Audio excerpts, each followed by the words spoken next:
आजच जिल्हा परिषद निवडणुकी संदर्भात माननीय मुख्य नेते उपमुख्यमंत्री एकनाथ शिंदे साहेबांच्या नेतृत्वाखाली त्यांच्या आदेशाने आम्ही सगळे नाशिक जिल्ह्यापासून त्याची सुरुवात केलेली आहे। इथे इगतपुरी आणि देवळाली या दोन विधानसभा मतदारसंघाचा आढावा घेण्यात आला। मला वाटतं 2.5 तास या ठिकाणी दोन्ही विधानसभेवरती चर्चा झाली, गटनिहाय चर्चा झाली। कुठल्या गटामध्ये शिवसेनेची ताकद किती आहे, कशा प्रकारे शिवसेनेची बांधणी आहे। SIRचा आपल्याला माहिती आहे पूर्ण देशामध्ये प्रक्रिया सुरू आहे। त्या SIRच्या माध्यमाने BLO असतील किंवा BLA नेमणुका असतील पक्षाकडून, त्या BLAच्या नेमणुका झाल्यात की नाही या सगळ्यांचा आढावा जो आहे तो या ठिकाणी सर्व मंत्री महोदयांनी घेतला। आणि होणाऱ्या निवडणुका जिल्हा परिषद असतील किंवा आता आजच विधान परिषदेच्या निवडणुका देखील लागलेल्या। पक्षाची ताकद किती आहे, कुठे पक्ष कमी आहे, या सगळ्या गोष्टींवरती जे आहे हे कार्यकर्त्यांना पदाधिकाऱ्यांना जे आहे हे सर्वांकडून मार्गदर्शन करण्यात आलं।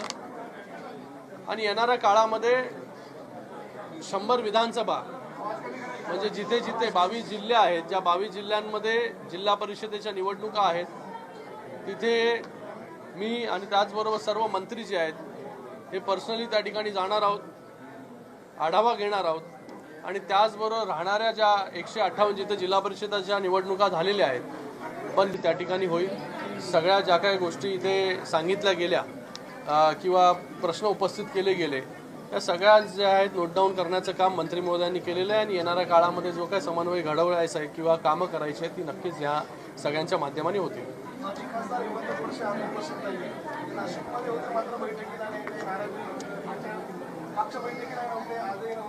आज मला वाटतं त्यांचं काय पर्सनल काम होतं त्याच्यामुळे जे आहे ते उपस्थित राहू शकले नाही। माझं देखील त्यांच्याशी जे आहे ते बोलणं झालेलं आहे। संघटनेमधील अनेक कार्यकर्ते नाराजी व्यक्त केली, पदाधिकारी विश्वासात आपली संघटना खोळखोळी झालेली आहे असं देखील बघा, काही कार्यकर्त्यांचं मत जे आहे हे काही इमोशनली बोलतात, काही टेक्निकली बोलतात, काही वेगळ्या प्रकारे बोलतात। संघटना जी आहे हे शिवसेनेची या ठिकाणी मजबूत आहे।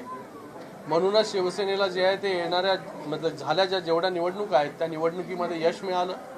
नाशिकमध्ये महानगरपालिकेमध्ये जरी यश मिळालं नसेल, जरी कमी जागा निवडून आल्या तरी काही जागा जे आहे ते 100, 150, 200, 125 अशा मतांनी जे आहे हे निसटलेले आहेत।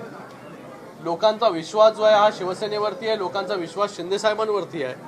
आणि या बैठका ह्याच्यासाठी होत्या की जिथे कार्यकर्ता जो आहे त्याच्या मनातील भावना ज्या आहेत ते बोलून दाखवणार। आणि त्या कार्यकर्त्याशी बोलण्यासाठी आम्ही इकडे आलोय। इकडे जर कार्यकर्त्यांनी त्याच्या भावनाच मांडल्या नाही तर त्या भावना आमच्यापर्यंत पोहोचणारच नाही, त्याच्यावरती ऍक्शन आम्ही घेऊच शकणार नाही। तर कार्यकर्ता जो आहे तो मनसोक्त जो आहे तो या ठिकाणी बोलत असतो, त्याच्या मनामधल्या वेदना ज्या आहेत भावना असतील चांगल्या वाईट या सगळ्या गोष्टी ज्या आहेत त्या कार्यकर्ते याच बैठकीमध्ये बोलत असतो। कुठला पक्ष जो आहे तो असं सगळ्यांना गावाची जबाबदारी घेतली। तिथे आता सुरुवात जी आहे केलेली आहे, कार्यकर्ते तिथे पोहोचलेले आहेत। त्या गावाला जे आहे पूर्णपणे पाण्याची समस्या म्हणजे भविष्यामध्ये भेडसावणार नाही याच्यासाठी जे काही पावलं आहेत ती पावलं उचलली जातात। मुख्यमंत्र्यांनी आवाहन केलं होतं की जी परिस्थिती सध्या राज्यात आहे त्याच्यामुळे खर्च कमी करावा, बॅनर लावणे। मात्र गिरीश महाजनांच्या जळगावमध्ये त्यांच्या कार्यकर्त्यांनी मोठे बॅनर लावले आहेत। आज ठाण्यामध्ये आपल्या महापालिकेच्या मध्ये शिवसेनेच्या कार्यालयाचा लोकार्पण आहे, मला वाटतं त्या ठिकाणी सुद्धा मोठा बघा जिथे कुठे काटकसर करायची आहे किंवा ज्या काही गोष्टी करायच्या असं आपण पाहिलं की शिंदे साहेबांनी त्यांच्या कॅनवा जो आहे तो कमी केला, त्यांनी EV गाडी वापरायला सुरुवात केली। मी देखील माझ्याबरोबर देखील कॅनवा असायचा, सिक्युरिटी असायची, ती पूर्णपणे म्हणजे निम्म्याहून निम्मी माझ्या बरोबर देखील एकच गाडी जी आहे असते ती पण कंपल्शन आहे म्हणून।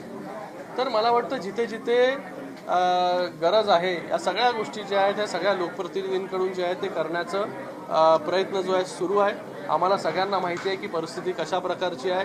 माननीय मोदीजींनी सगळ्यांना आवाहन केलेलं आहे, त्या आव्हानाला धरून सगळे लोक जे आहेत ते काम करतात. महाराष्ट्रामध्ये अनुसूचित जातीमध्ये अवघड वर्गीकरण करण्यात आलं आहे. त्याच्या विरोधामध्ये संपूर्ण महाराष्ट्रामध्ये मोर्चे निघाले.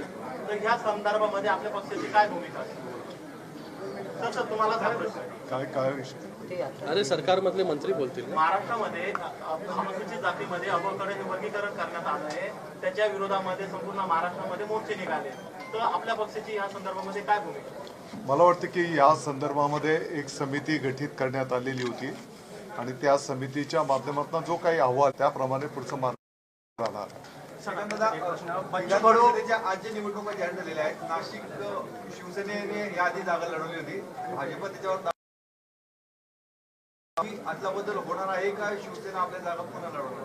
शिवसेनेने ज्या जागा लढवलेल्या आहेत त्या जागा ज्या आहे हे शिवसेना पूर्ण ताकदीने कशी लढेल याच्यासाठी पूर्ण निर्णय जो आहे हा माननीय मुख्य नेते उपमुख्यमंत्री एकनाथ शिंदे साहेब करतील. बच्चू अनेक ठिकाणी भाषणामध्ये भाजपवर टीका करताना दिसून येत आहेत. पुढे 2029ला शिवसेनेचाच मुख्यमंत्री होईल. काय बोलले? काय टीका केली? की शिवसेनेचाच मुख्यमंत्री होईल. ही टीका बीजेपी वरती आहे. नाही, बीजेपीवरती काम करतानाचे तेच तर म्हणून विचारलं तुम्हाला मी.